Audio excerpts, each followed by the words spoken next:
Frehley released his cover of Deep Purple's Space Truckin' from Origins Volume 2. Have you heard it? I've heard some of it. I didn't listen to the whole thing. It's not bad. I actually like it. He kind of rocks it up a little hard and changes the lyrics a little around to be the Space Ace kind of thing. But I like it. Oh, cool. Well, yeah, you said you got a copy of it, so. Yeah, you'll hear it next week here on Rock and Metal Revival. There you go. All right, Jeff Scott Soto. You don't really work with Yngwie. You work for Yngwie. Yeah. Yeah. Or you feel the fury. Yeah, exactly. Don't want the fury unleashed. I did like the album that Yngwie did with Jeff Scott Soto. Oh, yeah, the one with the lyrics. Yeah, that was a good one. All right, new Ozzy Osbourne documentary, The 9 Lives of Ozzy Osbourne, gets official premiere date coming up September 7th at 9 p.m. on A&E. I'll be watching that. Yeah, I might have to check that out. I love Ozzy, man. There's not a day that goes by that I don't hear some Ozzy in my life. Let me see. Armored Saint to release a new album in October. That's great news. Oh, I thought you'd like that. Where was that band? Do you know? I just can't. I don't get it. I love John Bush's vocals. I don't understand how that band got by me back in the day. No. I guess being in Wisconsin, they didn't market Armored Saint to us. Nope, I don't think they did. All right. Ex-Black Sabbath singer Tony Martin says his new solo album is everything he could have wished for. Well, I hope to have him on the show. Yeah, we got to work on that. That'd be kind of cool. I'll get on that. Scorpions reunite at Hanover Studio to resume work on their new album next week on the show. I'm going to talk to Klaus Meine. No way. The Klaus Meine? The Klaus Meine. No way. No way. That's like one of the biggest things ever, dude. It's going to happen. Wow. Trust me. Wow. Dave Mustaine says new Megadeth album is coming along great. Ooh. We heard about that from Dave Ellison months ago, Dave. You're behind the times. Yeah, now he's just talking to people. So. Yeah. Rick Emmett on upcoming Triumph documentary. There's a surreal nature to it. Can you imagine if they made a documentary about your life? That would be weird. That would be like a 5-minute movie, and it would suck. Yeah, well, kind of like if you did porn. Yeah. Well, that'd be like a 3-minute movie there, dude. Come on. Yeah, and the credits would run for the first minute and a half. Yeah. Right. Ohio club where Dimebag was murdered could be turned into affordable housing. Like they're just going to tear it down. Why don't they just bulldoze it? That's what they're going to tear it down and put up something else, I think. Well, yeah.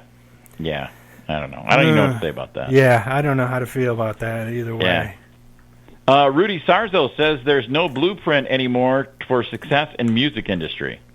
Yeah, music industry ain't what it was 30 years ago. No, it's definitely changed, and now it's changed even more. So, yeah.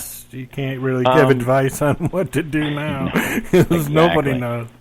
Go play live, people. Sell your CDs at the shows. Pantera launches Cowboys from Hell collection in celebration of album's 30th anniversary. Ooh, that should be cool. Maybe that's very cool. Wolfgang Van Halen on his debut solo LP. It's not a Van Halen album. See, I want to hear some of this. I'm really interested to hear what he comes up with on his own.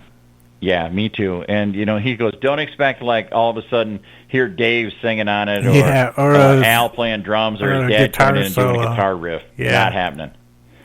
And last but not least, Steel Panther Styx Adenia defends Chris Jericho over lip-singing allegations. Who sticks it in you? Yeah, what? Who sticks it in you? Steel Panther. Oh, they do. Yeah. They love to do that. Yep. They're defending Jericho over the lip-syncing allegations. Says he is an effing rock star. Oh, yeah, him and Sebastian Bach having that feud about singing. You know what? It's both to get them publicity. I know. It's getting their names out there. Exactly. But it's funny either which way. All right. Well, that winds up Talking Real Metal. Coming up next hour, it's Mike LePond talking with Jerry right here on Rockin' Metal Revival. That was Mike LePond's Silent Assassins with Dracula's Son from the Whore of Babylon album that just came out. And I got to say, this is one great album. and got a lot of history lessons there. And on the phone, we actually got the guy behind the whole thing, Mike LePond. How are you doing, Mike? I'm doing great. Thanks for having me on today.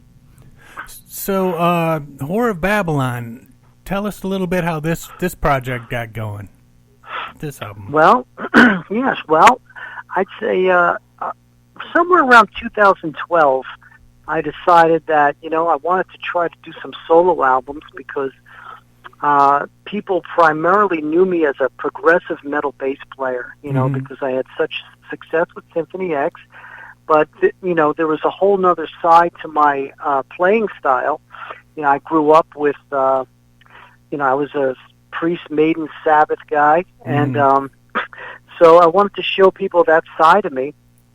And that's how the project came about.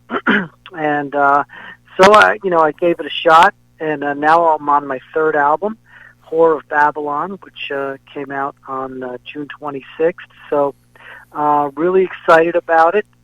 It's kind of like, basically it's like classic heavy metal meets world history. The History Channel. Yeah. Nice.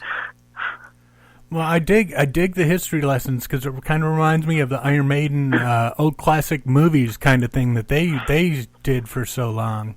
Like Children of the Damned and all that would make you want to go see the movies. And like this album makes me want to go watch a History Channel and learn some more stuff, Yeah, well, it's funny, because Iron Maiden was fantastic for that. They were just totally fantastic for that. And a lot of people learned a lot from Iron Maiden, including me. And for a long time, when I was younger, I didn't really care about history in school or anything, but I never knew what to write lyrics about. I always would write riffs, and I'd have these full songs of music together, but I never would kind of know what to write about. I never was into really writing about like girls or partying or anything like that. So when I started to watch the History Channel, I kind of rediscovered history, and I really got into it. And then it kind of like the bell kind of went off, and I was like, wow, this stuff would be perfect for heavy metal music because the stories are just so epic, and heavy metal music is so epic. So I decided to give it a try, and so far it's been a lot of fun, and it's been met with a lot of good praise. So I'm happy about that. I like that you use a lot of different instruments on this one. As far as every once in a while you hear a little mandolin, you hear some keyboards, you hear, I love the 8-string bass that's on this. You don't hear that enough, Yeah, I try to be as diverse as I can, and it's like as far as like the mandolin and the and kind of folky stuff going on there. I'm really influenced by Blackmore's Night. Oh, yeah. So, I just love what Richie plays and what he does in that band. And it's had a big influence on me. So in all these 3 albums, here and there, you see, you can hear like kind of Celtic, medieval kind of things going on. So, yeah, the mandolin definitely was influenced by Blackmore's Night. The 8-string bass, I really got into because for the last 4 years, I've been playing with Ross the Boss, co-founder of Manowar.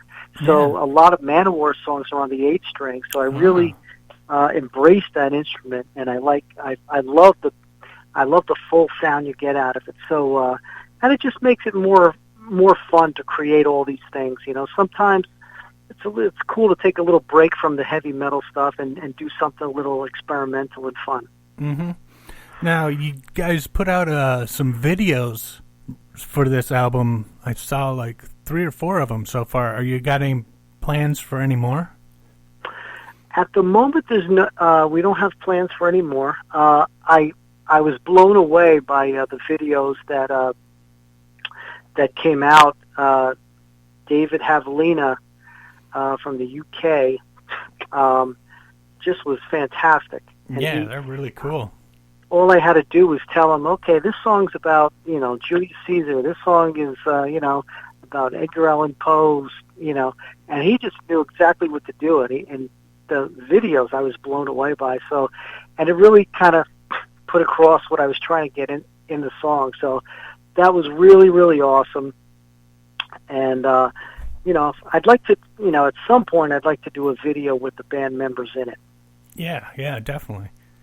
Now, a lot of bands tune down or they drop tune or anything to try to sound heavy.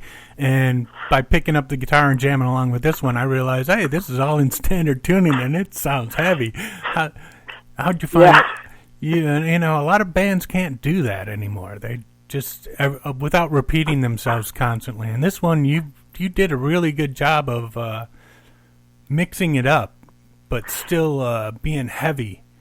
I when it comes to like tuning down and stuff, I think it just depends on the attitude, of the player. Mm-hmm. A lot of bands that like go to drop D. Yeah. You'll find that the whole album, every key is drop D. Mm-hmm. And it just kind of starts to sound monotone, and sometimes when it's tuned too low, it gets a little muddy, but you got that standard tuning.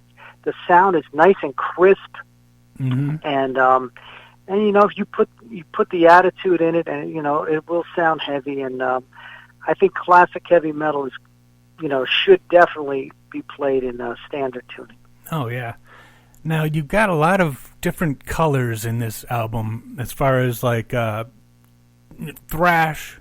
You got classic metal, you got some Baroque stuff and some acoustic stuff, and even the song Champion, which, being a metalhead, usually I hear something like that, the beginning of that, and I just fast forward through it. But Yeah. not this one, luckily I didn't, because it's got an amazing bass solo in it. And it's like, did you do that on purpose? Well, I have to admit, I love ballads. And I think, a ballad is cool on an album because it just kind of like it breaks things up a little bit, gives mm-hmm. you a little break. Mm-hmm. Where maybe your head's banging like a lunatic for the first half of the album, and now you can just kind of take a break and chill out. But Champion, I kind of modeled it after the Canon in D major. Okay, I know by that too. Pasha Bell, and kind of has the same kind of chord changes as that classical piece. And it was just kind of I had this song for a long time. It got modified from time to time, but it was really cool. And after I gave it to my singer Alan, he said, this might sound good with a female. So I had never thought about it, and I said, hey, let's go for it. Let's try it. And I called upon a good friend of mine, Sarah Teets. She lives in Pennsylvania, and she's in a band called Mind Maze. Really, really cool metal progressive band. Oh. And she came down, and as it turns out, she plays flute. So I was like, hey, let's put some flute in there too. Why not? Heck yeah. And it just turned out really cool. A nice, big sweeping kind of chorus, and I knew some people would love it. Maybe some people would think it's a little, on the weak side, but it was just something that I wanted to do, and for me, it was fun. Yeah, it's a great melodic, a lot of melody. It's just, it's a really good tune. And another one I love is Ironborn. You give a little nod to Game of Thrones, I'm taking it there? Yeah. I'm not the Game of Thrones guy that has seen every single episode and is, a super geek. But I saw enough episodes where I was like, wow, this is cool. And that word Ironborn really just stuck in my head. And immediately I was hearing something with that. So, I tried to watch a bunch of episodes, and whatever I couldn't figure out, I kind of just went online to fill in the gaps. And it came out really, really, really cool sounding, real epic sounding. I kind of wanted I was looking for that,